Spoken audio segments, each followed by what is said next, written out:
Hi friends, welcome back to my channel. Friends, Deloitte నుంచి లేటెస్ట్గా ఒక రిక్రూట్మెంట్ అయితే రిలీజ్ చేశారు. అసోసియేట్ అనలిస్ట్ జాబ్ రోల్కి సంబంధించి వీళ్ళు రిక్రూట్మెంట్ అయితే రిలీజ్ చేయడం జరిగింది. సో హైదరాబాద్ లొకేషన్లో అయితే మీరు వర్క్ అయితే చేయాల్సి ఉంటుందన్నమాట. సో దీనికి సంబంధించి ముందుగా ఎడ్యుకేషన్ క్వాలిఫికేషన్ ఏంటి అనేది చూసుకుందాం. సో క్వాలిఫికేషన్ కింద ఫ్రెషర్స్ నుంచి 2 years ఆఫ్ ప్రొఫెషనల్ ఫ్రెషర్స్ నుంచి 2 years ఆఫ్ ఎక్స్పీరియన్స్ ఉన్న వాళ్ళు ఎవరైనా సరే మీరు ఈ జాబ్కి అప్లై చేసుకోవచ్చు.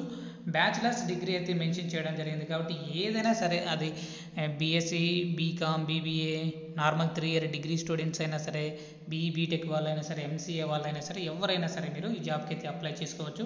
10 AM నుంచి 8 PMకి మీకు వర్క్ ఉంటుంది, లేకపోతే 2 PM నుంచి 11 PMకి మీకు వర్కింగ్ అవర్స్ అయితే ఉంటాయని ఇక్కడ డీటెయిల్స్లు అయితే ఇవ్వటం జరిగింది. సో దీనికి సంబంధించి ఇక కీ స్కిల్స్ చూసుకున్నట్లయితే proficient in Microsoft office. So MS office పైన కంపల్సరీ మీకు మంచి నాలెడ్జ్ అయితే ఉండాలి, ఎస్పెషల్లీ ఎక్సెల్ అనమాట. సో అనలిస్ట్ అయితే కంపల్సరీ మీకు ఎక్సెల్ పైన అడ్వాన్స్ లెవెల్లో స్కిల్స్ అయితే ఉండాలి. ఎంఎస్ పవర్ పాయింట్ అండ్ వర్డ్కి సంబంధించి కూడా మీకు స్కిల్స్ ఉంటే సరిపోతుంది.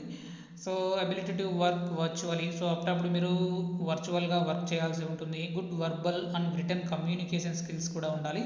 ఇంగ్లీష్ బాగా మాట్లాడగలగాలి.